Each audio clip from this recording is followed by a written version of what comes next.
El texto que quiero leerles se llama Slavoj Žižek y los estudios culturales. Se trata de temas que he desarrollado con mayor amplitud en mi libro Revoluciones sin sujeto. Quienes han leído el libro pues reconocerán algunos de estos temas. Quienes no lo han leído pues tal vez pueda ser esta la oportunidad para que se acerquen al libro, donde muchas de estas temáticas están y estos argumentos están pues desarrollados con mucha mayor amplitud. Entonces comienzo. Slavoj Žižek y los estudios culturales. Al abordar el problema de los estudios culturales en la filosofía de Slavoj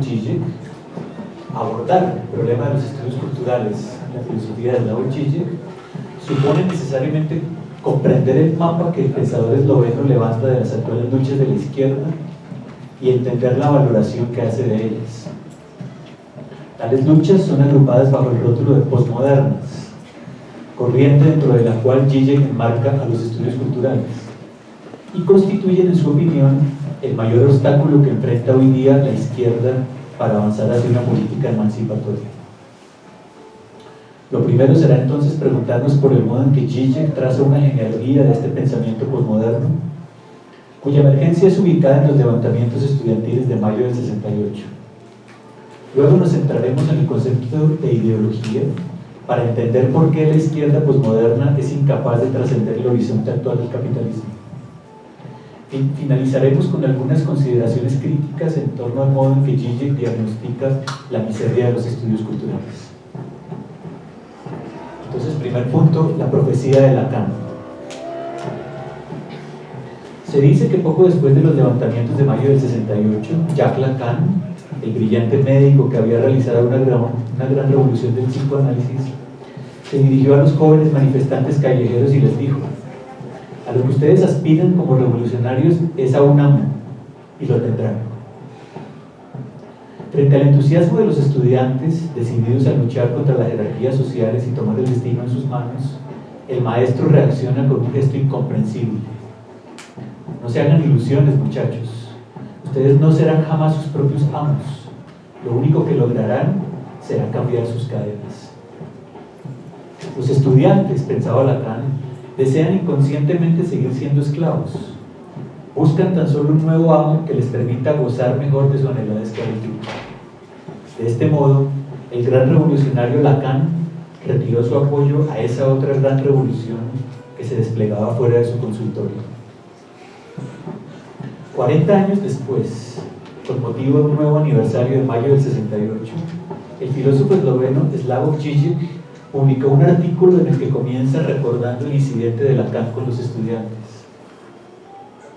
Amparado en el estudio de los sociólogos Boltanski y Chiapello, el esloveno dice que a partir de 1970 el capitalismo usurpó la retórica izquierdista de los estudiantes y convirtió la autogestión, la descentralización y la sostenibilidad ecológica en ejes de una nueva forma de producción. Si puede hablarse entonces de un cambio generado a partir de mayo del 68, es el de un espíritu del capitalismo a otro, de modo que toda esa histérica embriaguez de libertad tan solo propició la sustitución de una nueva forma de dominación por otra mejor y más efectiva. Los estudiantes demandaban un nuevo amo y lo tuvieron, disfrazado del permisivo amo posmoderno cuyo dominio es aún mayor porque es menos visible. La profecía de Lacan se cumplió al pie de la letra. El posmodernismo es entonces la herencia teórica, política, económica y cultural de mayo del 68, que colonizó la teoría y la práctica de la izquierda contemporánea y que se ha convertido en la ideología hegemónica del capitalismo globalizado. Con ello se refiere Žižek básicamente a tres cosas. En primer lugar, al nuevo espíritu que adquirió el capitalismo después de 1968 y que él mismo llama capitalismo cultural. Se refiere con ello al estatuto simbólico que han adquirido las mercancías, adquiridas hoy día no por la consideración de su utilidad, sino para gozar la experiencia de su consumo, en tanto que llenan nuestra vida de significado. En segundo lugar, se refiere al tipo de pensamiento que expresa mejor que ningún otro el espíritu del 68, la filosofía de Foucault, Deleuze y Derrida. Estos son los pensadores que anticiparon en la teoría lo que el capitalismo haría finalmente en la práctica. Por último, Zizek se refiere al tipo de praxis política heredera de los levantamientos juveniles del 68, las luchas antirracistas, el movimiento feminista, el ecologismo y las luchas por la descolonización. Todas ellas abandonaron la centralidad de la lucha de clases y fueron por ello reabsorbidas por el multiculturalismo neoliberal. Me centraré por el momento en delinear la crítica de Zizek al segundo de estos motivos con el objetivo de situar la discusión. Es decir, el pensamiento que Zizek llama pensamiento postmoderno. En su libro Órganos sin cuerpo, Zizek trae a colación una imagen del libro The Pedagogy of Philosophy de Jean-Jacques Leclerc, en la que un yuppie se encuentra leyendo un libro de Deleuze en el metro de París. ¿Cuál pudiera ser la reacción de esta persona que busca ilustrarse un poco en filosofía ante la compleja estructura conceptual del filósofo francés? Zizek dice que en lugar de una mirada perpleja, lo que se dibuja en su rostro es una sonrisa de complacencia. ¿Por qué razón? Porque en el libro de Deleuze, ese yuppie está viendo la imagen perfecta de sí mismo. Motivos como la intensidad de los afectos, la reinvención permanente, el llevar la experiencia más allá de los propios límites, etc., son precisamente aquellos que caracterizan a las jóvenes élites corporativas que hicieron de la tecnología el motor de la economía capitalista desde finales del siglo XX. Ese joven yuppie del metro parisino podría ser tranquilamente Bill Gates, Mark Zuckerberg o Steve Jobs, los creadores del nuevo capitalismo digitalizado. ¿Dónde mejor que en los libros de Deleuze hubieran podido encontrar esos jóvenes una descripción más adecuada de la multiplicidad del goce que caracteriza al actual capitalismo sin fricciones? ¿Dónde sino allí se hizo una mejor apología de los ideales hippies de la desterritorialización, el nomadismo y las máquinas deseantes? Pero los hippies subalternos de ayer son los yuppies hegemónicos de hoy. Por lo que Zizek nos dice sin paliativos que el pensamiento de Deleuze es la ideología de la nueva clase dominante emergente. En efecto, las protestas anticapitalistas de los años 60, desde mayo del 68 en París, el movimiento estudiantil en Berlín, Frankfurt y Berkeley, hasta los hippies en los Estados Unidos, añadieron algo a la tradicional crítica marxista. No protestaban solo contra la alienación socioeconómica, sino también contra la alienación cultural. Se levantaban contra la opresión sexual y racial, contra la mercantilización del consumo, contra la pérdida de la individualidad en medio de la sociedad de masas. Pero, nos dice Zizek, cito, el nuevo espíritu del capitalismo recuperó triunfalmente la retórica igualitaria y antijerárquica de 1968, presentándose a sí mismo como una victoriosa rebelión libertaria contra las opresivas organizaciones sociales características tanto del capitalismo empresarial como del socialismo realmente existente. Fin de cita. De este modo, el capitalismo se reorganiza sobre nuevas bases postfordistas, dando prioridad a los equipos de trabajo interactivos y no jerárquicos, a la flexibilidad laboral, a la producción no estandarizada y a la centralidad del trabajo inmaterial, reemplazando la antigua dominación industrial por una todavía más insidiosa. Otra cita de Zizek: la izquierda perdió en el mismo momento de la victoria. El enemigo inmediato, el capitalismo industrial, fue derrotado, pero fue reemplazado por una nueva forma de dominación capitalista incluso más directa. En el capitalismo posmoderno, el mercado ha invadido nuevas esferas que hasta entonces eran consideradas dominio privilegiado del Estado. Fin de cita. Quizás el mejor ejemplo de la influencia nefasta que ha tenido este pensamiento del 68 en la izquierda contemporánea sea el famoso libro Imperio, de Michael Hart y Antonio Negri. Allí se pretende mostrar que el giro posmoderno del capitalismo y la emergencia del trabajo informático crean las condiciones para una revolución todavía más radical y comunista que la imaginada por el propio Marx. La nueva clase revolucionaria, la multitud, crecerá en las entrañas mismas del imperio, alimentada por la actividad de los trabajadores cognitivos y por el general intellect que se ha vuelto hegemónico en la producción capitalista. Pero el capitalismo, nos dicen Hart y Negri, ya no puede contener las energías liberadoras que acompañan la emergencia de la nueva fuerza de trabajo.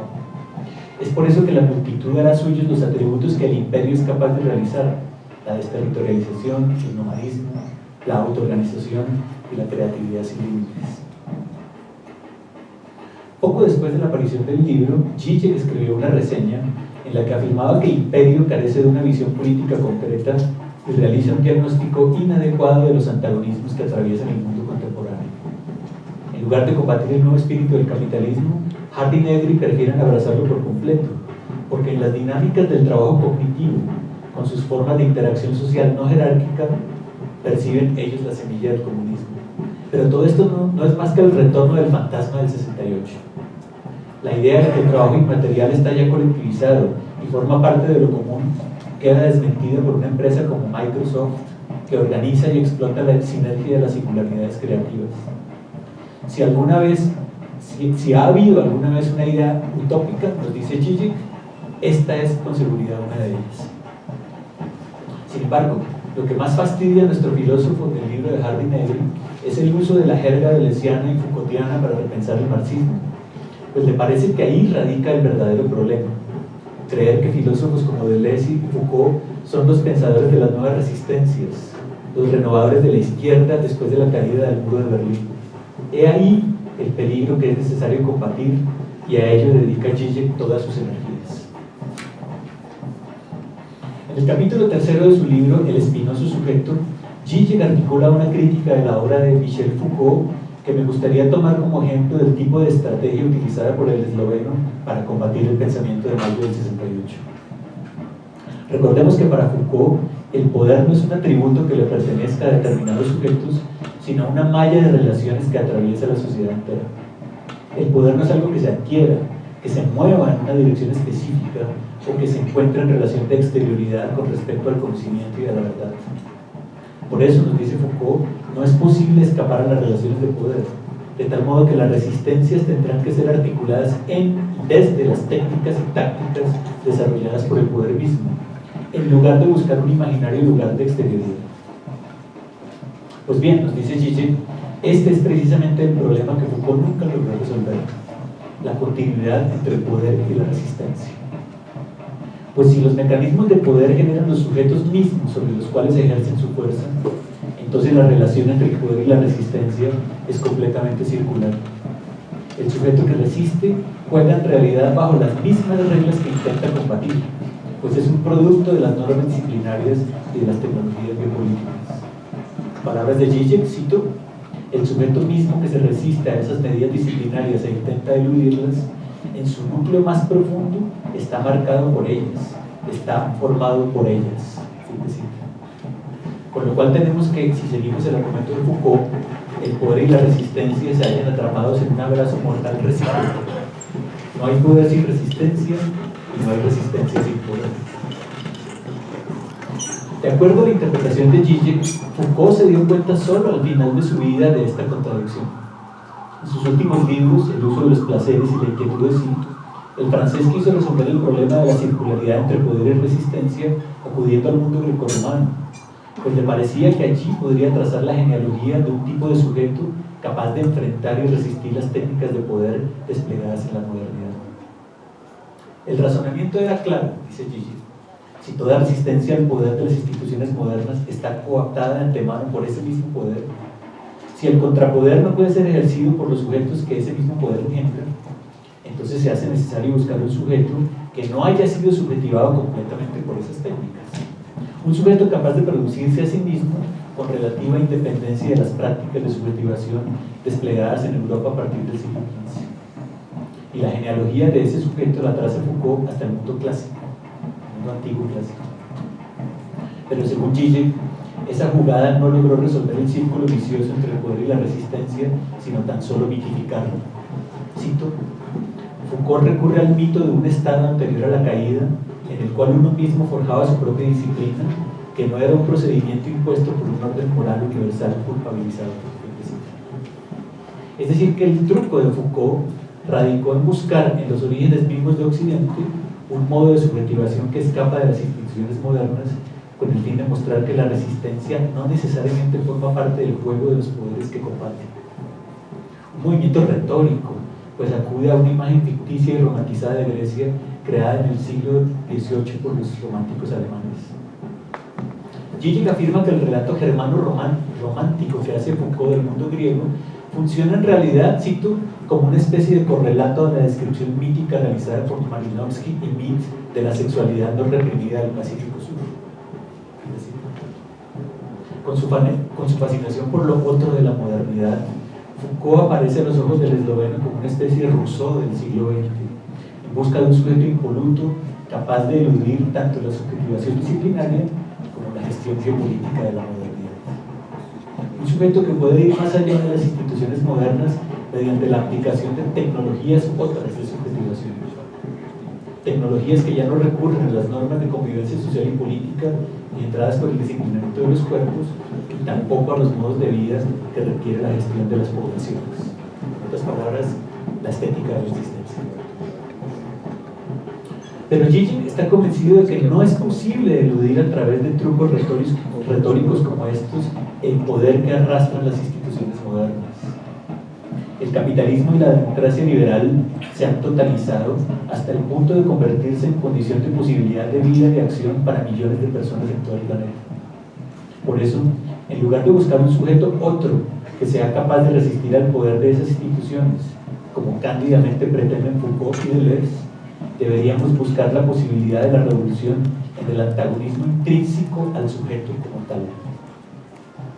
La premisa de que la resistencia es inmanente al poder no nos lleva a concluir, como dice Foucault, que toda resistencia se encuentra cooptada de antemano, ya que el poder mismo está condicionado por una falla que escapa por entero a su dominio. Es precisamente esa falla la que permite entender cómo el poder engendra un contrapoder que excede su causa y lo sobrepasa. Toda la obra de Zizek estará dedicada a mostrar que el sujeto es esa oscura excrescencia alojada en el corazón de la modernidad y que perturba su funcionamiento desde adentro. Su rechazo de la obra de Foucault y Deleuze obedece a la sospecha de que tras sus huellas desfilan toda una serie de propuestas políticas que romantizan al sujeto y lo despojan de su antagonismo fundamental. Desde la filosofía feminista, pasando por el poscolonialismo, los estudios culturales y el posmarxismo, hasta llegar a las teorías de la democracia radical. Todas estas formaciones posmodernas repiten una y otra vez el mismo error. En su afán de desmarcarse del pensamiento dialéctico, pasan por alto que el antagonismo es una característica inherente al sujeto. Y por eso, en lugar de analizar su estructura trascendental, prefieren inventar subjetividades otras que postulan ad hoc como alternativas. No se dan cuenta que esa figura del sujeto alternativo, en cualquiera de sus variantes, la mujer oprimida, el subalterno, la multitud, los pueblos colonizados, las sexualidades no heterocentradas, el antagonismo democrático, etc., opera como el mejor aliado del capitalismo contemporáneo y de su alter ego, la democracia liberal multiculturalista. Por eso, toda la empresa teórica zizekiana buscará mostrar que la subjetividad no se reduce a la subjetivación y que los regímenes históricos de dominación se explican a partir de un elemento que en sí mismo no es de carácter histórico. Zizek piensa entonces que el problema tanto del pensamiento como de la política que nacen a partir de mayo del 68 es su incapacidad para entender el estatuto ontológico del antagonismo. Este no puede ser explicado recurriendo a la historicidad del poder, como quiere Foucault, pero tampoco a la potencialidad inmanente del deseo, como quiere Deleuze. Para comprender la naturaleza del antagonismo, debemos remitirnos a una instancia de carácter no histórico, la estructura trascendental del sujeto, que es precisamente lo que ambos filósofos rechazan. Foucault en particular centra sus análisis en las condiciones en que son producidas diferentes formas de subjetividad a través de su inscripción en relaciones de poder, con lo cual deja fuera del radar los condicionamientos no históricos de la subjetividad. Con otras palabras, al historizar lo trascendental, Foucault reduce la subjetividad a los procesos de subjetivación, ignorando así la dimensión ontológica que hace posible no solo las relaciones de poder como tales, sino el comportamiento histórico de los propios sujetos. Zizek dirá que tanto la subjetividad como el antagonismo son ámbitos que no pueden ser historizados y escapan por ello a cualquier tipo de análisis genealógico. La genealogía deberá ser sustituida por la crítica de la ideología, ya que solo entonces será posible desarrollar una concepción trascendental de la subjetividad y escapar con ello al relativismo en que inevitablemente caen las propuestas posmodernas. En el marco de sus críticas a ese enemigo de la izquierda llamado posmodernidad, Zizek denuncia las aporías del historicismo, aquella tendencia del análisis crítico que, según él, se ha apoderado como un virus de la academia contemporánea. Para el historicismo, todas las exclusiones de género, raza, clase y sexualidad pueden ser explicadas recurriendo al análisis inmanente del modo en que esas exclusiones emergieron en un momento específico de la historia y en un lugar particular.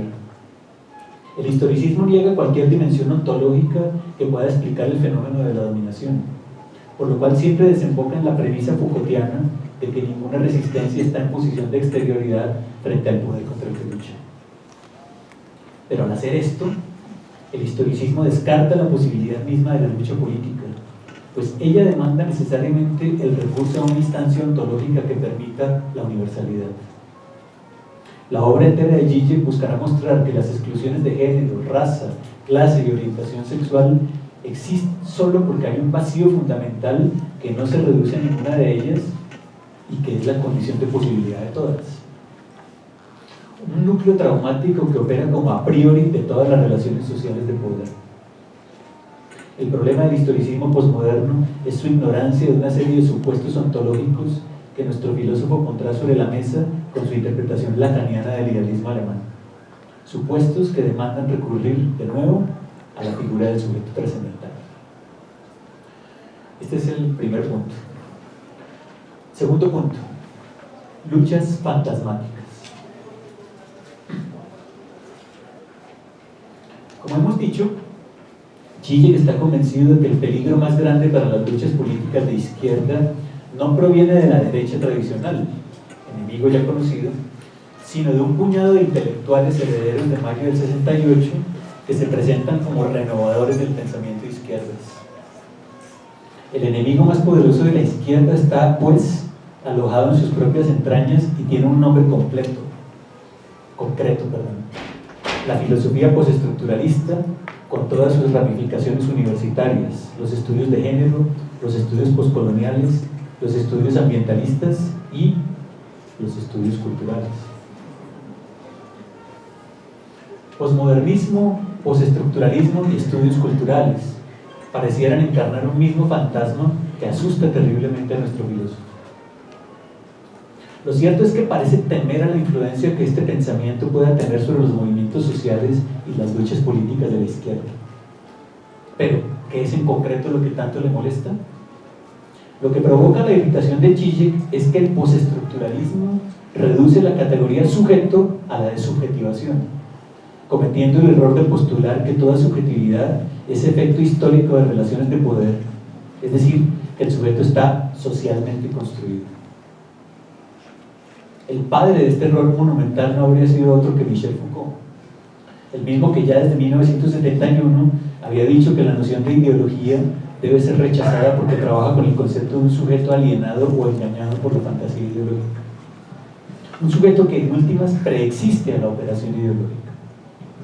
La crítica de Foucault se dirige a la noción de sujeto trascendental y es esto precisamente lo que tanto molesta a nuestro filósofo. Ahí, en la pérdida de la noción trascendental de sujetos, en su reducción historicista a los procesos de subjetivación, percibe Zizek el gran peligro que acecha el pensamiento de izquierdas. Pero, ¿qué entiende entonces Zizek por ideología? El punto de partida de su reflexión es sin duda Althusser, para quien los sujetos no representan en la ideología sus condiciones reales de existencia, sino su relación ficcional con esas condiciones. La ficción ideológica no es para Althusser una representación distorsionada de la realidad, de la cual el sujeto puede despertar mediante la toma de conciencia de su situación real, como afirmaba Marx, sino el cemento mismo de la vida social, porque es a través de ella, de esa ficción, que los individuos se vuelven sujetos, es decir, se identifican con los roles que permiten la reproducción de las relaciones de poder y asumen una determinada posición en la sociedad. En este sentido, Althusser declara que no es posible vivir sin ideologías. Sin embargo, a pesar de valorar el rescate que hizo Althusser de Lacan, Zizek considera que el concepto althusseriano de ideología no es suficientemente radical. Es cierto que, siguiendo a Lacan, Althusser reconoce que la ideología en general no tiene historia, porque al igual que el inconsciente es eterna. Pero el filósofo francés no logra explicar por qué razón, antes de cualquier subjetivación, el sujeto es ya sujeto de una falta. En la opinión de Zizek, lo que Althusser no logró precisar es que la condición humana en sí misma conlleva una fisura que acompañará siempre al sujeto y que es independiente de su subjetivación histórica. Más aún, esta fisura primordial opera como un a priori que condiciona el goce que experimenta el sujeto con la posición que ocupa en la sociedad. La fisura del sujeto impide que éste pueda ser transparente. Y esta opacidad radica en el hecho de que su identidad la obtiene de forma derivada, a través de la mirada de otros sujetos, quienes a su vez son opacos para sí mismos. El sujeto busca sentido en la mirada del otro, pero ese otro a su vez se remite a la mirada de un nuevo otro, y así sucesivamente. Es por eso que nunca sabremos quiénes somos realmente. Para corregir la deficiencia de Althusser, Zizek introduce la noción lacaniana de síntoma.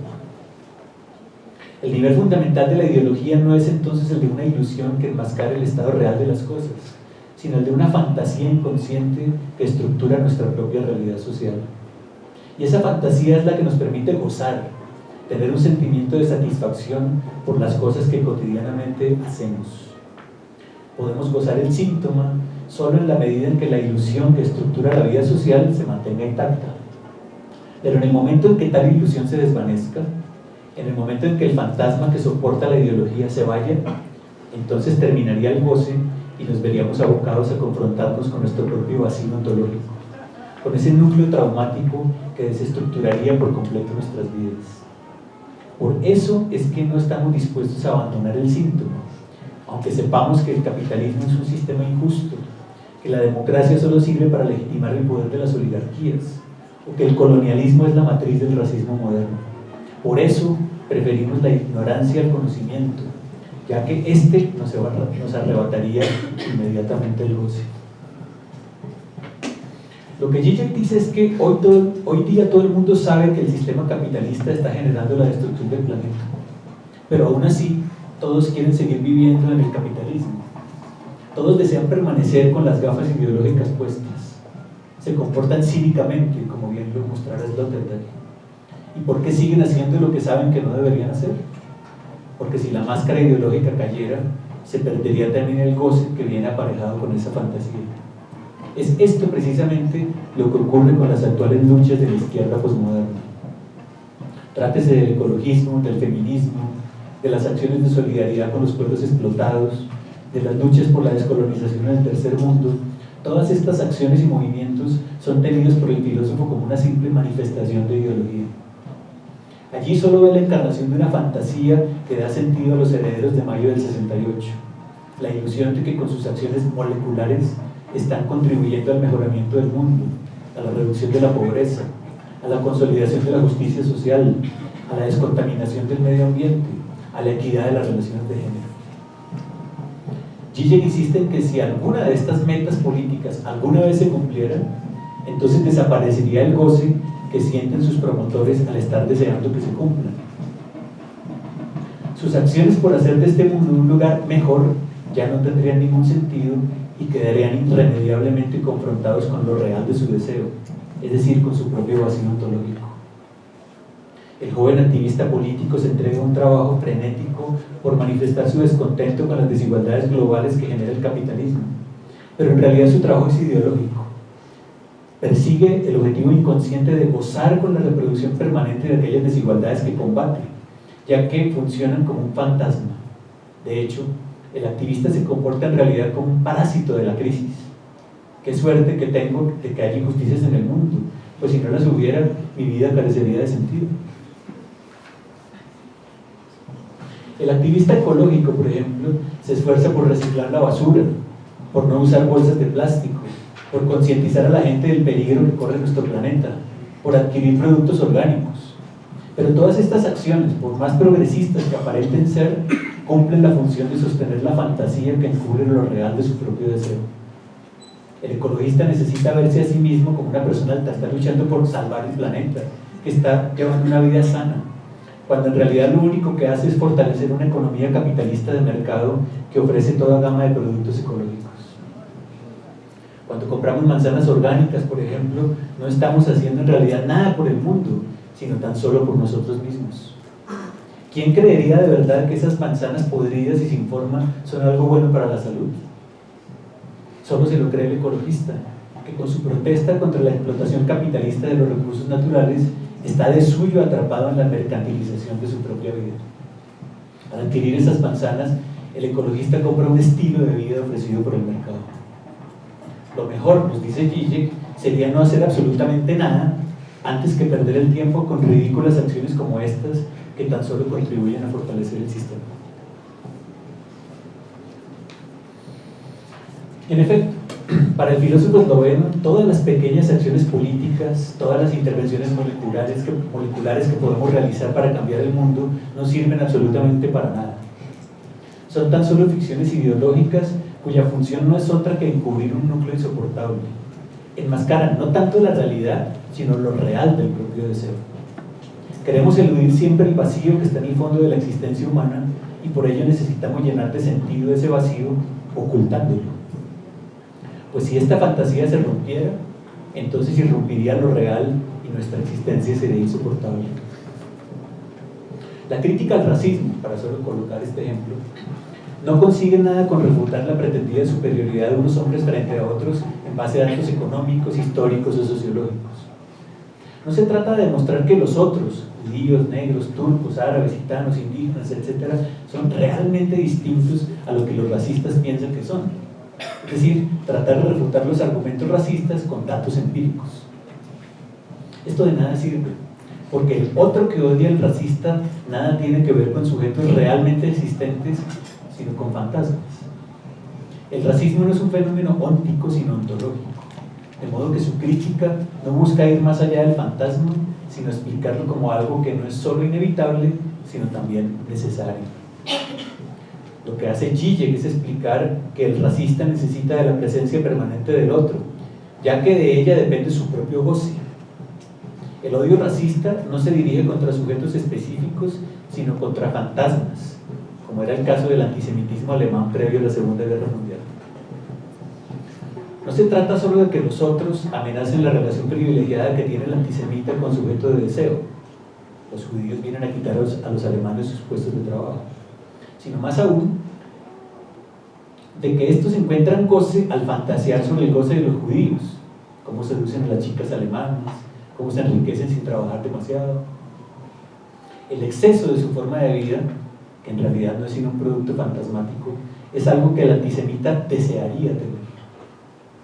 Su propio goce no es más que la proyección invertida del goce de los otros. Ellos, los judíos, son quienes tienen una relación privilegiada con el objeto que los racistas desearían poseer. ¿Cómo es que ellos seducen a las chicas y se enriquecen tan fácil mientras que nosotros tenemos que trabajar duro? El racismo entonces funciona como un odio al goce del otro.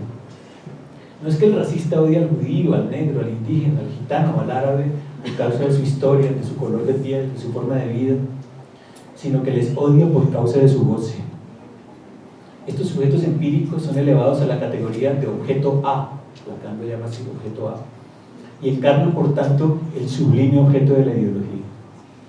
Por eso el racista encuentra justificado perseguir a los otros, y por eso también los necesita, ya que sin su presencia no tendría sentido alguno la afirmación de un nosotros, los blancos, la raza superior, la cultura occidental, etc. Lo que Zizek no parece entender es que muchas de las luchas antirracistas que él tanto critica sí están contribuyendo a desnudalizar el sentido común en el que se asienta la ideología. Si aceptamos la premisa gramsciana de que la hegemonía ideológica se ejerce en el ámbito del sentido común, esto es, en la forma en que tácitamente son gobernados los cuerpos, resulta claro que las luchas feministas, para solo colocar un ejemplo, sí han contribuido enormemente a cuestionar el valor de los hombres y las mujeres. Estos valores largamente sedimentados y que forman parte del repertorio de certezas del mundo de la vida han sido de tal forma problematizados por el feminismo que hoy día la violencia sobre las mujeres no es algo aceptado sin más por una parte de la población. No forma parte ya del sentido común que comparten dominadores y dominados.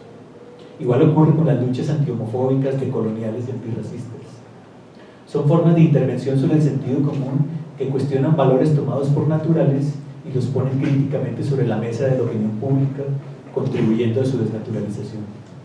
Máquinas de guerra orientadas hacia la construcción de un etos en el que el cuerpo ya no forma parte de los circuitos moleculares por donde viajan ideologías como el racismo, el sexismo y la homofobia.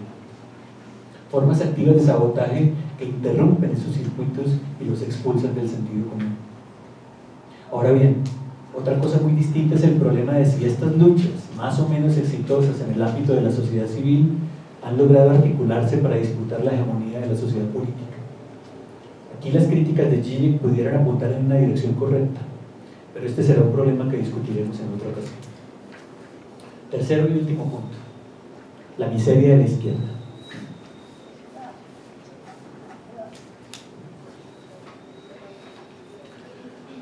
Para ilustrar el modo en que la izquierda posmoderna cayó rendida ante el poder ideológico del capitalismo, Zizek recurre a una interpretación de la película Matrix de los hermanos Wachowski. Según el esloveno, la tesis central de la primera parte de la saga es que la realidad que experimentamos cotidianamente no es la realidad real, sino tan solo el mundo simulado por una megacomputadora.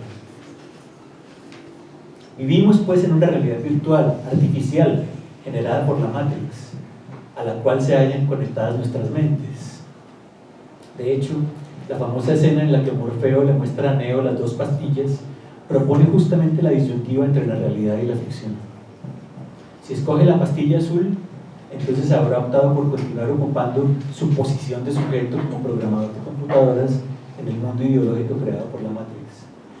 Si escoge en cambio la píldora roja, despertará de ese mundo ilusorio y podrá ver la realidad real, que es la Matrix. De entrada, nos dice Zizek que la tesis de esta primera película es la ideología en su máxima fuerza. Ya lo vimos antes, la crítica de la ideología no radica en mostrar que hay una realidad real detrás de la ilusión. Despertar no significa ver el rostro verdadero detrás de la máscara y entrar a una situación post-ideológica donde podrá verse finalmente la verdad. Los hermanos Wachowski, afirma el esloveno, modificaron por fortuna esta tesis inicial en las dos películas subsecuentes, pues ahí se sugiere que el desierto de lo real en el que Neo despierta es en realidad una nueva creación de la Matrix. La liberación que anuncia Neo al final de la primera película resulta ser entonces una significación de la propia Matrix, y ahí su título, Matrix recargada. La máquina capitalista, la Matrix, es excesiva, en el sentido de que va siempre más allá, genera plusvalía, se autorrevoluciona, nunca puede terminar. El capitalismo, como la Matrix, está siempre recargado. Pero si rechazamos la tesis de que la Matrix sea una especie de gran otro lacaniano que maneja los hilos detrás de la realidad, es decir, si resulta ideológico entender el capitalismo como una máquina que se alimenta de nuestra energía libidinal, reduciéndonos al estatuto de simples baterías, que recuerdan el rollo de la primera película, ¿cuál es entonces la lectura que propone Zizek? La alternativa que ofrece Morfeo a Neo no es entre la realidad y la ilusión, ya lo sabemos, son las ficciones ideológicas las que estructuran nuestra realidad, de modo que si perdiéramos esas ficciones, perderíamos la realidad misma, porque perderíamos el goce, lo vimos. Necesitamos una nueva píldora, ni azul ni roja, que nos permita entender que somos nosotros quienes demandamos la ilusión fantasmática. La pregunta no es entonces por qué necesita la Matrix de nuestra energía, sino más bien por qué nuestra energía necesita de la Matrix. Y la respuesta de Zizek es contundente. Esa energía, la libido, necesita del capitalismo porque sin él perderíamos el goce, el exceso, la plusvalía deseante. Por eso nos comportamos como cínicos. Aunque sepamos que el capitalismo genera pobreza, inequidad, destrucción de la naturaleza, preferimos no hacer nada en su contra, porque si lo hiciéramos, es decir, si abolimos su fantasía, lo pagaríamos con la falta de goce. Y aunque tratemos de hacer algo, eso no sería sino una nueva forma de disfrazar el cinismo. Esta lectura nos puede servir como entrada para entender por qué razón ser de izquierdas hoy en día puede resultar una opción atractiva, cool, para mucha gente, y por qué semejante posición es tan solo una ilusión más creada por la Matrix. ¿A qué se debe, pregunta Zizek, toda esa incesante actividad transformadora que se ha apoderado de la juventud en muchos países occidentales? La gente quiere hacer algo para evitar la destrucción del planeta, para detener la crisis ecológica, para favorecer una redistribución más justa de las riquezas. Pero el esloveno dirá que iniciativas tales como el consumo responsable, los mercados y restaurantes de comida orgánica, el fair trade, los programas de reciclaje de basuras o la participación en organizaciones como Greenpeace, Médicos Sin Fronteras, etc., no son auténticas intervenciones transformadoras. Más bien, adolecen a una compleja economía psíquica a través de la cual el sujeto necesita, como un neurótico, entrar en permanente actividad para asegurarse precisamente de que nada cambie, de que todo se mantenga igual. Pues recordemos, somos nosotros quienes necesitamos de la Matrix. Por eso es necesario asegurarnos de que las relaciones capitalistas de mercado no se vean seriamente perturbadas, aun si criticamos algunas de sus patologías. Para ello, muchas personas se comprometen con iniciativas que pueden hacer del capitalismo un sistema tal vez más ecológico, con rostro humano, más incluyente, pero que al mismo tiempo garanticen la permanencia del sistema. Porque si este desapareciera, desaparecería también el goce que nos proporciona. Para Zizek, lo que se halla detrás de todo este activismo obsesivo no es una auténtica política de izquierdas, sino la necesidad de mantener intacta la ilusión fantasmática que sostiene nuestro deseo. Ya lo vimos antes, todas esas acciones que proclaman la necesidad de una resistencia al sexismo, al racismo, al colonialismo, a la contaminación ambiental, son parásitos del mismo capitalismo que supuestamente critican, pues en realidad no lo están negando. No queremos salir de la Matrix, pues ella llena el vacío ontológico fundamental con el que no estamos dispuestos a confrontarnos.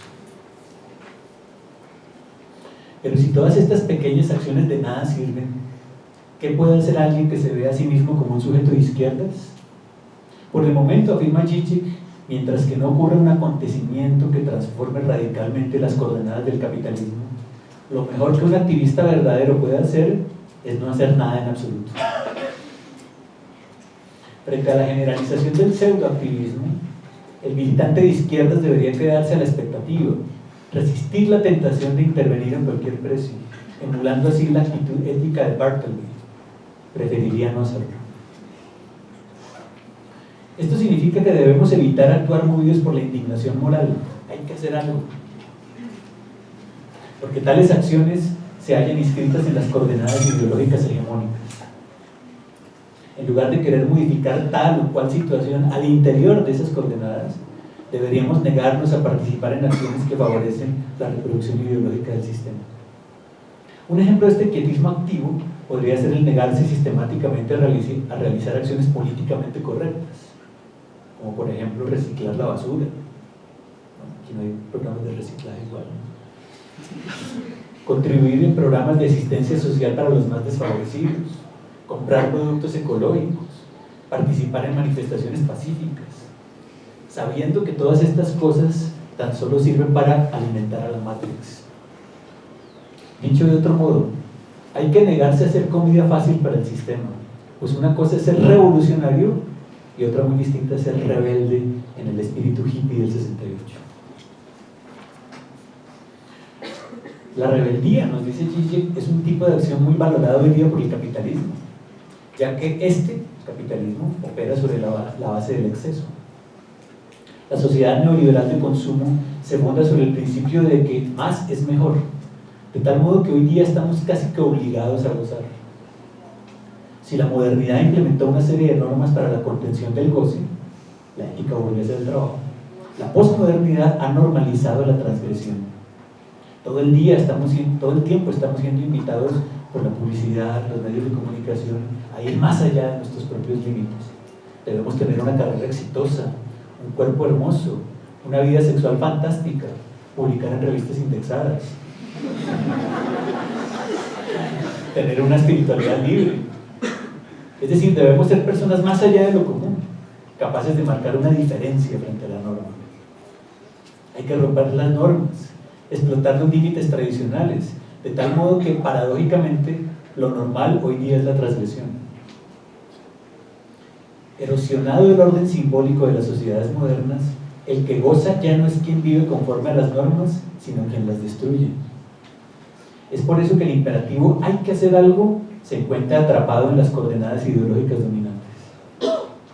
No hay nada más ideológico que la rebeldía, sobre todo cuando ésta se manifiesta en formas de protestas que inundan al sistema con demandas que de antemano se sabe que no podrá cumplir. Ahora bien, la naturalización del goce significa que aunque hayan desaparecido las restricciones burguesas que buscaban contenerlo, estas han sido reemplazadas por otras que lo normalizan. Lo que tenemos hoy son normas que nos castigan moralmente cuando nuestro estilo de vida impide la reproducción permanente del goce. Es decir, cuando no nos alimentamos de forma correcta, cuando tenemos problemas de impotencia sexual o depresión, cuando somos improductivos en el trabajo, cuando llevamos una vida poco sana, obesidad, cigarrillo, sedentarismo, o cuando no tenemos hobbies lo suficientemente divertidos. Como lo afirma Zizek en uno de sus apuntes más conocidos, en el mercado actual encontramos toda una serie de productos despojados de sus propiedades malignas: café sin cafeína, crema sin grasa, cerveza sin alcohol, pasteles sin grasa, Coca-Cola Light. No se trata ya ni siquiera de gozar con moderación, sino de gozar sin restricciones, pues todos estos productos han sido despojados de su sustancia. Cada cual puede tomar todo el café, la Coca-Cola y los pastelillos que quiera, sin que ello represente un peligro para su salud y productividad. Aquí se manifiesta el principio de la perversión, que Zizek identifica como característico de nuestra época. Por un lado, recibimos todo el tiempo invitaciones a gozar sin restricciones, pero por el otro, se nos pide con igual urgencia que cuidemos de la salud, evitando así que el goce se torne autodestructivo y podamos mantener el hedonismo dentro de ciertos límites. Pues recordemos que el perverso es siempre quien necesita de la restricción, de la ley que encuentra placer en transgredir. De este modo, el capitalismo extiende sus límites y genera las condiciones para la universalización del goce, de tal manera que si alguien no goza, es en realidad por su propia culpa. Ya no es posible culpar a otros por la propia miseria libidinal, ya que en el mercado hay suficientes productos para mantenerse sanos, bellos, exitosos y sexualmente activos hasta la vejez. Nada ni nadie puede servir de chivo expiatorio para no participar del goce infinito que ofrece la economía libre de mercado. No hay excusa para no gozar. Zizek piensa, sin embargo, que no es un límite externo el que descompondrá la máquina capitalista, sino que será su propio límite interno, su propia economía del exceso. Con la globalización neoliberal de la economía y la consecuente universalización del goce, el capitalismo parece haber entrado en su fase final. Como todo marxista que se respete, el esloveno piensa que el capitalismo explotará desde adentro. Llegará un momento en que la plusvalía del goce ya no podrá ser mantenida dentro de los parámetros de beneficio capitalista y entonces el último límite será rebasado. La Matrix ya no podrá ser recargada. Pero hasta que esto ocurra, nada de lo que hagamos podrá minar el sistema. El quietismo activo abriría tal vez algunas grietas en el seno de la Matrix, pero no buscará llenarlas con acciones positivas. Por eso, en lugar de dejarnos llevar por el imperativo moral posmoderno de hacer cosas, deberíamos quedarnos quietos y esperar que la entropía del capitalismo favorezca la llegada del acontecimiento. Desde esta perspectiva, Zizek dice que en realidad no son gente de izquierdas toda esa cantidad de sujetos que se presentan a sí mismos como alternativos, simplemente porque luchan por el reconocimiento de su identidad sexual, cultural o racial. Estos sujetos han naturalizado de tal modo el horizonte de posibilidades ofrecido por el capitalismo que su estilo de vida se mueve cómodamente al interior de ese marco, pero sin cuestionarlo jamás. Dicho de otro modo, lo que no entiende esta gente es que su modo de vida alternativo, en tanto que sujeto gay, lesbiana, transexual, artista, vegetariano, budista, etc., es posible gracias a un capitalismo cultural que se ha globalizado en el mundo contemporáneo. Asistimos hoy a la mercantilización de la experiencia, lo cual significa que el actual mercado capitalista ofrece toda una gama de experiencias vitales que cualquiera puede comprar: experiencias sexuales, gastronómicas, religiosas, étnicas corporales, políticas e incluso teóricas como los estudios culturales. La producción cultural se ha convertido de este modo en una de las ramas más importantes del capitalismo global. La experiencia de ser alternativo es algo que hoy día se puede consumir sin problemas. Hay en el mercado toda gama de ropa, comida, videos, literatura, viajes y teorías alternativas que se pueden adquirir a precios módicos. No tan módicos a veces. El punto de Zizek es que mucha gente piensa que ser de izquierdas es apoyar el derecho de las minorías étnicas, raciales y sexuales a exhibir públicamente un estilo de vida sin ser reprimidos por ellos. Con ello han abandonado las luchas propiamente económicas que caracterizaban a la izquierda en décadas anteriores y desplazado su interés hacia las luchas culturales. En la posmodernidad se ha producido una culturización de la política que deja invisible el marco económico que posibilita las demandas de los grupos minoritarios. La expansión global de la economía neoliberal genera el colapso del Estado como institución simbólica central de la política moderna y causa el repliegue de los sujetos hacia una universalidad concreta ya cooptada por el mercado. De tal modo que las luchas de las minorías suponen la aceptación del capitalismo como última ratio de la vida social.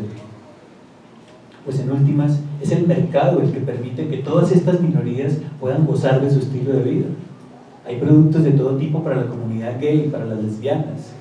Hay tiendas especializadas en música étnica. Hay ropa y emblemas para los punks. Hay mercados de artesanías indígenas, restaurantes de comida vegetariana, especies provenientes de Asia. Y como todos estos grupos pueden consumir su estilo de vida sin problemas, no es extraño que sus luchas políticas se dirijan hacia la inclusión en el sistema y no hacia la abolición del mismo. Según Zizek, buena parte de los intelectuales de izquierda han caído en la trampa mortal de las luchas identitarias. Sería políticamente incorrecto ser de izquierdas y no apoyar causas como la equidad de género, los derechos de las poblaciones indígenas y afrodescendientes, la legalización de los inmigrantes y el matrimonio igualitario. En el espíritu jovial del 68, estos intelectuales han desviado su atención desde los problemas económicos, como la explotación laboral y la lucha de clases, hacia problemas culturales como la raza, el género, la orientación sexual y la ecología. Y en esto ha tenido mucho que ver el boom de una teoría que se puso de moda en el mercado académico de todo el mundo. ¿Adivinen cuál es? Los estudios culturales.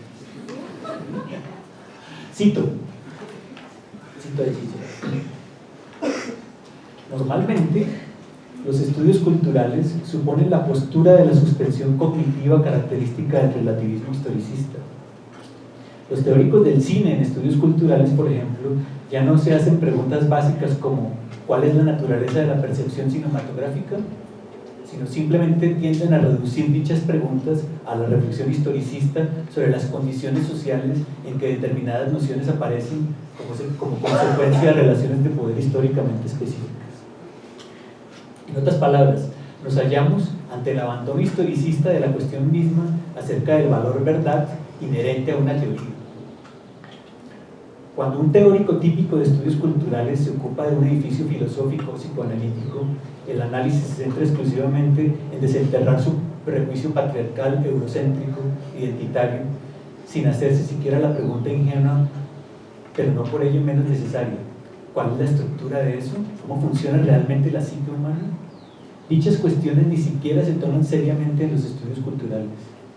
El problema de este procedimiento de relativismo historicista es que continúa dependiendo de un conjunto de presupuestos ontológicos y epistemológicos silenciados acerca de la naturaleza de la realidad y del conocimiento humano.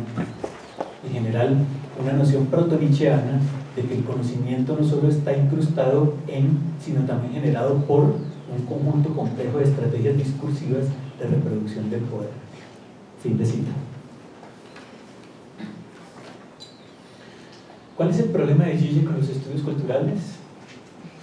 Su tendencia al relativismo, que en la línea abierta por Nietzsche y Foucault remite y confina todos los fenómenos a las condiciones históricas en que estos fenómenos surgen. Volvemos entonces a la cruzada emprendida por Zizek contra la teoría del poder desarrollada por Foucault en la década de 1970.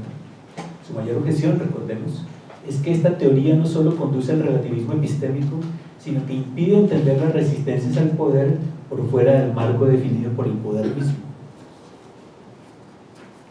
En esta misma línea, los estudios culturales no solo renuncian a levantar las preguntas fundamentales en nombre de un contextualismo radical que niega los universales, sino que castran por completo la imaginación política.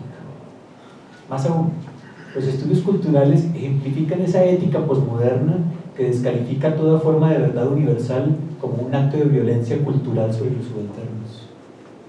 Es un gesto conservador que le otorga validez únicamente a las experiencias particulares. Solo una mujer negra puede expresar lo que significa eso en una sociedad racista. Solo una lesbiana puede comunicar su experiencia de exclusión en una sociedad machista. No es raro entonces que a los seminarios de estudios culturales se inviten usualmente a activistas de las comunidades negras, indígenas o lésbicas para que hablen de sus experiencias particulares.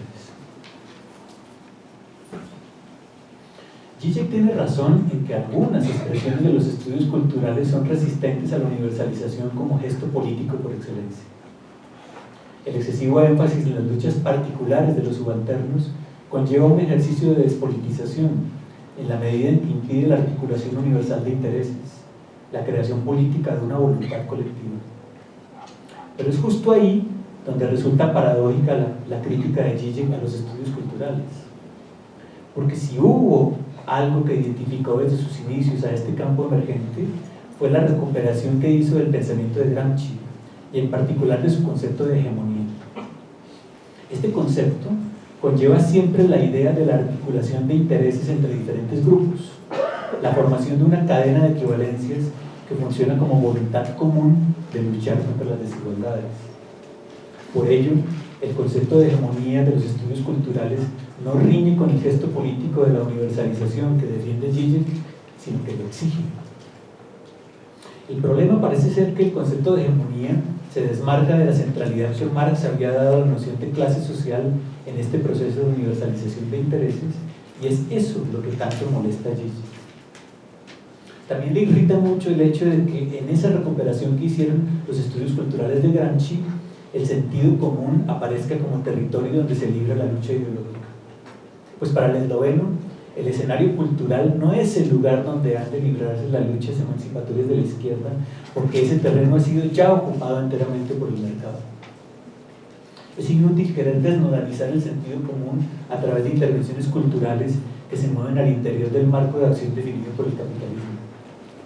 Con lo cual Zizek no solo descarta de entrada la lucha por la hegemonía en el seno de la sociedad civil, error fatal a mi juicio, sino que confunde la universalización hegemónica que propone Gramsci con un gesto historicista y relativista, tal como en su momento lo hizo Althusser.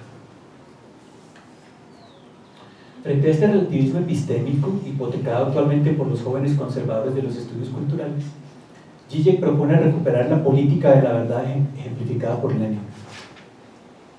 Esto significa que hoy, más que nunca, es necesario apostar por la universalidad, y esto significa tomar partido y ser intolerantes. No se trata de superar el relativismo a través de una ética del discurso, como la que propone Habermas, en la que un conflicto de intereses se resuelve cuando la deliberación es presidida por criterios universales que deben ser aceptados por todos. Para Zizek, en cambio, se trata de evidenciar desde el comienzo las pasiones políticas, y esto necesariamente conlleva la violencia. La universalización de intereses no podrá hacerse nunca de manera pacífica ni tolerante, porque ella conlleva siempre la toma apasionada de partido. El universalismo y el partidismo no son entonces mutuamente excluyentes, como creyera Habermas, sino que se condicionan de manera recíproca. Pero la izquierda posmoderna prefiere navegar en el océano de lo políticamente correcto y prefiere jugar en el tablero liberal capitalista de la tolerancia. Eso es lo que los estudios culturales y otras tendencias posmodernas han olvidado por completo: la pasión que conlleva tomar partido, el valor políticamente revolucionario de la intolerancia. Zizek piensa que la tolerancia es la categoría ideológica dominante de nuestra época. Hoy día, en la mayoría de las democracias occidentales, las injusticias sociales son percibidas como problemas de intolerancia frente al otro, y ya no como problemas de orden económico que afectan el conjunto de la sociedad. Es decir, que las desigualdades políticas y económicas empiezan a ser percibidas como diferencias culturales, con lo cual se produce una culturización de la política. Sobre todo aquellos países que han recibido millones de inmigrantes se precian de ser tolerantes porque reconocen la existencia de diferentes modos de vida que pueden convivir en una sola comunidad nacional. Lo cual no significa que sea necesario entender la cultura del otro, sino simplemente respetarla. Cada quien puede expresar sus valores culturales en privado, como un conjunto de creencias y prácticas que nada tienen que ver con las normas sociales reconocidas como válidas para todos los ciudadanos. A pesar de que todo esto pueda sonar como un gran progreso de la democracia, Zizek rechaza la tolerancia por dos razones básicas. Primero, porque es la consecuencia pospolítica del relativismo epistémico promovido por los estudios culturales que se volvió sentido común en la cultura posmoderna. Hoy día, cualquier tipo de política que argumente a favor de la universalidad es desechada por intolerante y totalitaria. Pareciera que la categoría de universalidad ya no tuviera lugar en el campo de la política y que quien habla en nombre de ella se comporta de forma políticamente incorrecta. Segundo, porque se trata de una nueva forma de discriminación racista. La tolerancia de la que se enorgullece el actual multiculturalismo genera una serie de líneas divisorias entre los ciudadanos normales y los otros. Estos quedan atrapados en la identidad cultural que les corresponde por ser miembros de un determinado grupo minoritario, con lo cual se crea una especie de apartheid al interior de la sociedad. La otredad del otro no es en realidad reconocida, pues el tolerante se limita a decir: puedes convivir entre nosotros, entre tanto mantengas tu religión, tus costumbres y tu orientación sexual para ti mismo. El multiculturalismo es una nueva forma de racismo porque quiere a un otro privado de su otredad, como el café sin cafeína, la cerveza sin alcohol y la Coca-Cola sin azúcar. Los gays, los árabes, los negros y las lesbianas pueden vivir ciertamente su cultura, pero manteniéndola en el marco de su existencia privada. Para eso tiene su propia música, restaurantes, bares, ropa, clubes, música, casas disqueras, sin pretender en ningún momento hacer de esa cultura un valor universalizable. Solo la cultura del tolerante es universal, porque desde allí emana el valor liberal de la tolerancia que se le pide a todos. Pero esta tolerancia políticamente correcta es en realidad intolerante y represiva, porque se pide al otro que continúe atado a su identidad particular, que no se mueva del lugar que le corresponde en el reparto de lo sensible, que se contente con vivir en una sociedad que le da derechos para poder ser lo que es. Más allá de eso no puede ir. Cualquier cuestionamiento a fondo de la sociedad liberal que lo tolera ya no será tolerado. Por esto, como decíamos, para el esloveno, los problemas políticos en las democracias occidentales ya no son entendidos en términos de explotación, léase lucha de clases, sino en términos de intolerancia.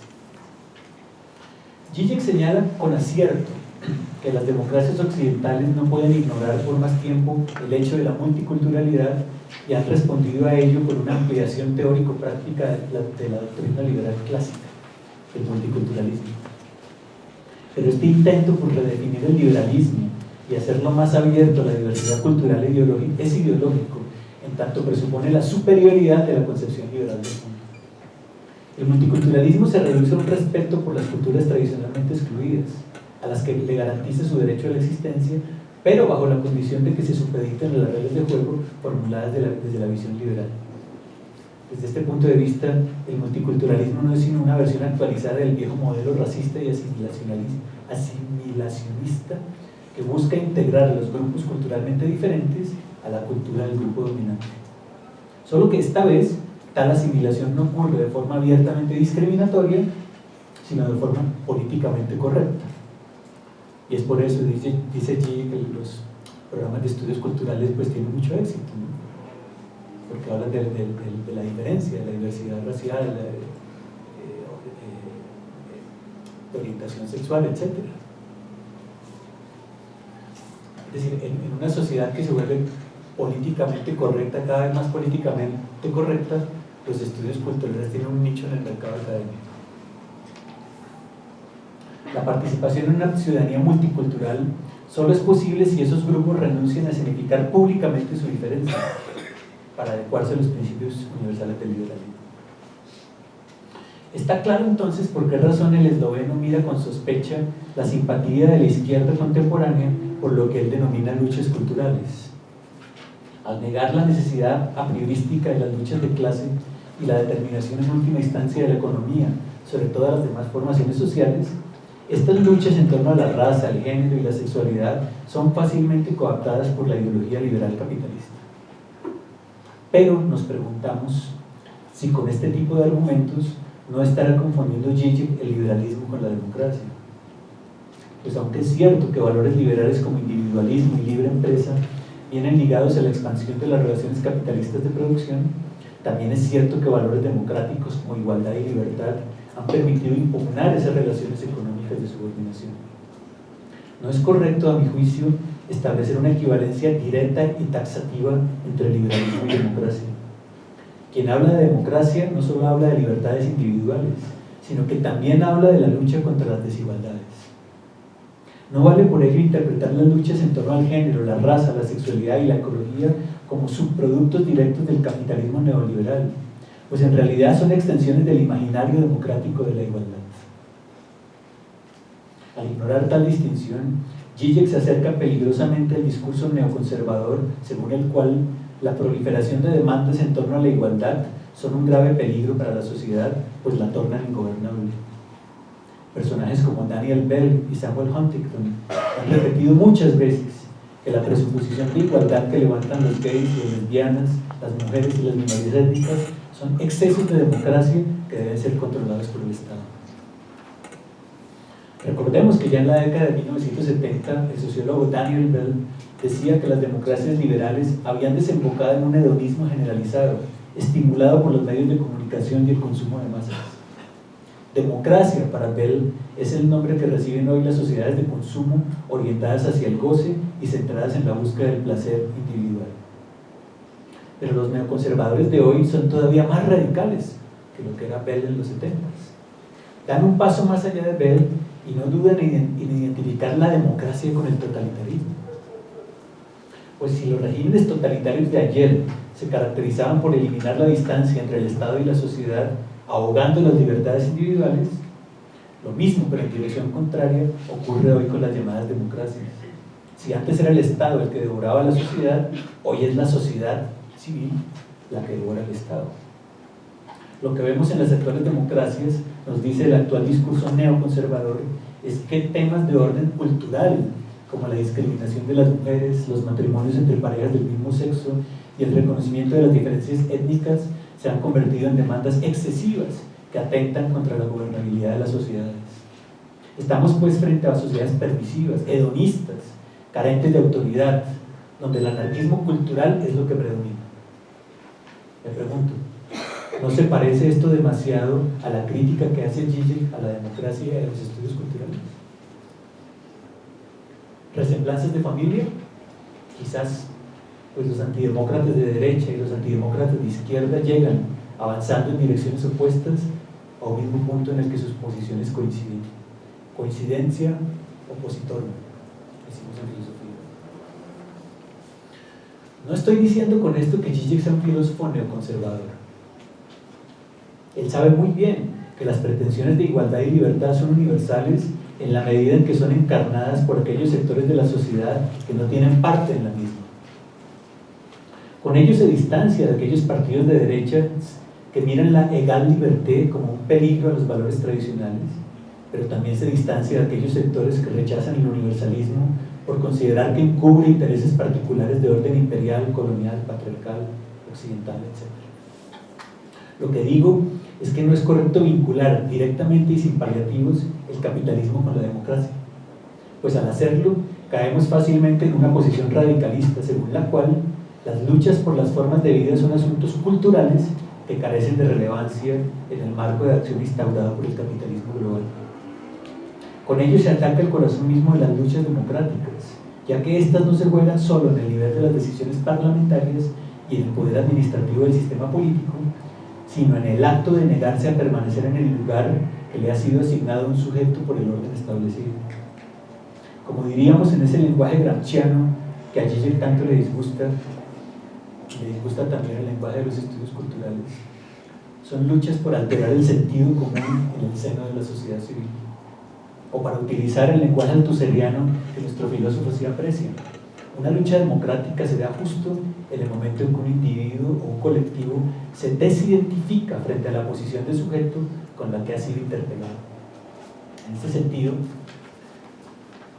las luchas de los gays, lesbianas, bisexuales y transexuales no son simples reivindicaciones por gozar de un estilo de vida que puede ser satisfecho por el mercado, como quiere Zizek, sino que ahí está en juego algo mucho más importante: la negativa a continuar siendo lo que se supone que un hombre o una mujer deben ser. Lo que se cuestiona es entonces la legitimidad de los roles sociales tradicionales asegurada por el sentido común.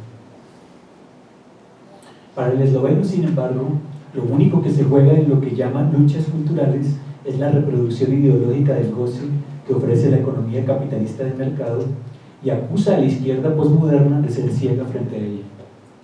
Su tesis es que no es posible escapar del modo en que hemos sido interpelados como sujetos, a menos que se produzca una ruptura del orden simbólico que estructura las relaciones de producción. Si cambia la base, cambiará también la superestructura. Por eso, el modelo de la lucha de clases es para Zizek el único válido para la articulación de las luchas políticas, aún al costo de tener que rechazar como inválidas las luchas políticas realmente existentes.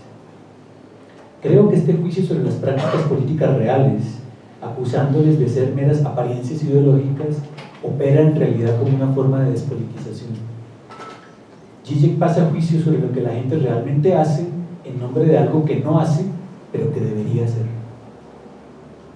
Reaparece así la figura del intelectual que sabe lo que otros ignoran porque dispone de una ciencia, el psicoanálisis, que le permite descubrir la verdad de la ilusión. Zizek critica las prácticas de la izquierda por su silenciamiento de la lucha de clases, pero nunca nos dice en realidad qué cosa es la lucha de clases. A diferencia de Marx, su visión del problema no es económica sino ontológica. El antagonismo de clases para Zizek es la negatividad primaria que subyace a toda sociedad humana, impidiendo que ésta se totalice.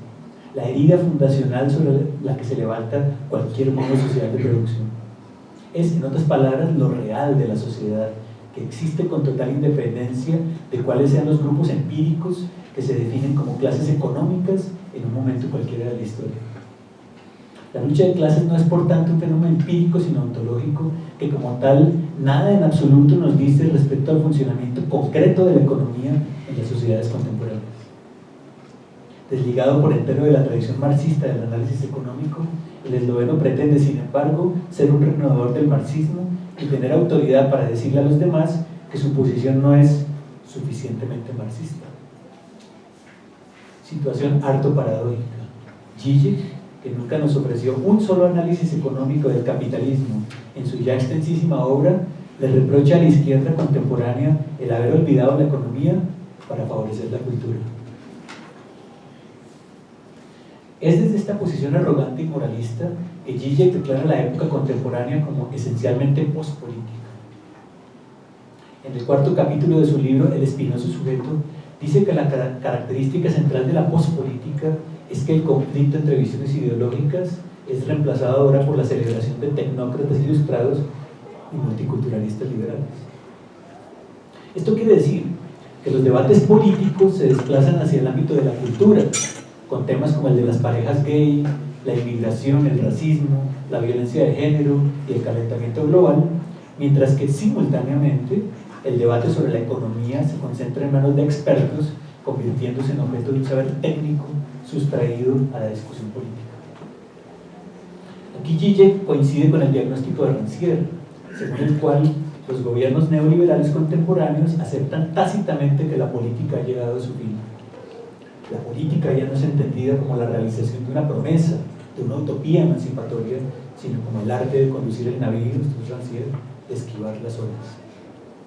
De ahora en adelante, la política debe abandonar todo mesianismo, debe secularizarse, al igual que lo ha hecho la economía, para ponerse en sintonía con los ritmos de este mundo.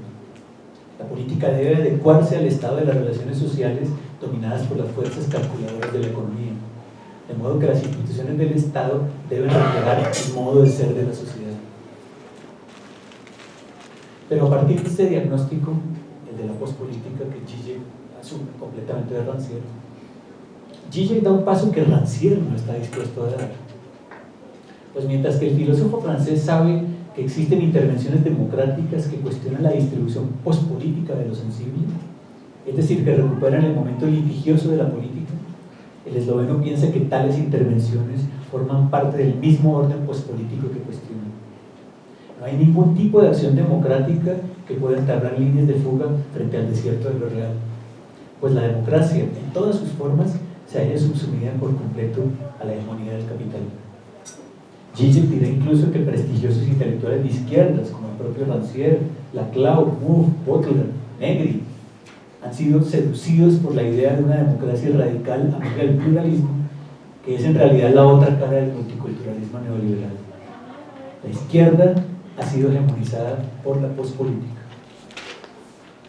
Todo esto ha llevado a Zizek a rechazar la izquierda democrática por considerarla un instrumento político en manos de la burguesía neoliberal, posición que le lleva a confundir el antídoto con la enfermedad. Al rechazar como ideológica la democracia liberal, se lleva por delante cualquier otra forma de democracia. Dicho de otro modo, al considerar que toda lucha política que se plantea en términos culturales no es más que una expresión posmoderna y pospolítica del neoliberalismo, Zizek ignora que las luchas por el empoderamiento de formas de vida y conocimiento son una expresión legítima y para nada liberal de la democracia. Esta, me parece, es la gran lección que hemos aprendido de la izquierda en algunos países de América Latina durante la década ganada, la primera década del siglo XXI. Es posible combatir la hegemonía del neoliberalismo sin necesidad de abandonar la democracia ni el Estado de Derecho. Quien dice no al neoliberalismo no necesariamente debe despedirse de las instituciones representativas, pues la democracia no se reduce al liberalismo. Peor aún, Zizek termina pidiendo a los sujetos que luchan por combatir las jerarquías de raza, sexo y orientación sexual en todo el mundo lo mismo que él le critica a los liberales. Le pide a todos esos sujetos que se despojen de sus tradiciones, de su religión, de los signos visibles de su otredad, en una palabra, de su historia, para asumir como propia la universalidad de la lucha de izquierdas, acorde con el estado actual de las luchas anticapitalistas. Pero esto es precisamente lo que el esloveno no ve por ninguna parte, ni en Europa, ni en América Latina, ni en ninguna otra parte del mundo. Existen para él alternativas para transformar el mundo en una dirección postcapitalista, desde los indignados españoles, griegos y neoyorquinos, pasando por el Occupy Movement, hasta los grupos autonomistas en todo el mundo. Todos ellos siguen, según Zizek, atrapados en el mito de la democracia radical o comunitaria, por lo que son presa fácil de la ideología dominante. Y termino. Para Zizek, la izquierda posmoderna ha perdido el rumbo de la política, pues en lugar de promover la lucha de clases, ha preferido centrarse en asuntos tales como la ecología, las reivindicaciones políticas de las minorías y la defensa de los derechos humanos. Asuntos que a su juicio se encuentran ya plenamente capturados por la ideología neoliberal. Filósofos de la generación de mayo del 68, como Foucault, Deleuze y Derrida, contribuyeron al abandono de la lucha por una transformación social global, poniendo en su lugar la transformación de la propia subjetividad, tal como lo anunciara su maestro Nietzsche. Con ello abrieron el camino para la emergencia de teorías abiertamente contrarias a la lucha revolucionaria, como los estudios culturales. De esta complicidad inconfesada con el capitalismo neoliberal no se escapa su antiguo promotor Ernesto Laclau, y tampoco figuras señeras de la izquierda contemporánea como Noam Chomsky o Antonio Negri. Hasta su amigo y camarada, como él mismo lo llama, Alain Badiou, ha sido objeto reciente de sus dardos venenosos. Semejante descalificación de toda crítica de izquierdas diferente de la suya propia pareciera un juego narcisista muy típico del filósofo esloveno, pero en realidad se trata de un topos que se ha vuelto común en algunos sectores heteroizquierdistas, empeñados en defender sus posiciones en contra de lo que ahora perciben como su principal enemigo, la izquierda posmoderna, a la que consideran el brazo ideológico del capitalismo global. Zizek sueña con una transformación integral del campo de las relaciones sociales de poder y por eso nos coloca frente a un falso dilema. ¿Capitalismo, sí o no? Si usted responde que sí, será identificado como prisionero de la ideología dominante, como partidario de acciones reformistas que dejarán las cosas tal como están. Y si usted responde que no, Se le pedirá entonces que sea consecuente con su posición de izquierdas y emprenda acciones que sustraigan su deseo del vínculo libidinal que le une al sistema dominante, aunque el precio a pagar sea la destitución traumática de su propia subjetividad. Estamos pues frente a una especie de chantaje ético, política de cooperación o política de sustracción. Resistencia al interior del sistema o ataque directo en contra del sistema. Afirmación o desestructuración del orden establecido. Para este activista conceptual llamado Slavoj Žižek no existen caminos intermedios. Desde este punto de vista, los estudios culturales operan como un veneno contra las luchas emancipatorias. No solo sucumben frente al gesto historicista del pensamiento posmoderno, sino que insisten en moverse transdisciplinariamente en un zigzagueo epistemológico que refleja directamente la espectralidad del capital en el mundo globalizado. Los estudios culturales se mueven cómodamente al interior del nuevo mercado académico posmoderno y son por ello incapaces de posicionarse críticamente ante el sistema capitalista. De modo que la pregunta retórica de Žižek, ¿capitalismo sí o no?, podría traducirse del siguiente modo: fantasma ideológico de los estudios culturales o confrontación directa con lo real de nuestro propio deseo. Žižek nos mira fijamente con su rostro de piedra y espera que tomemos una decisión.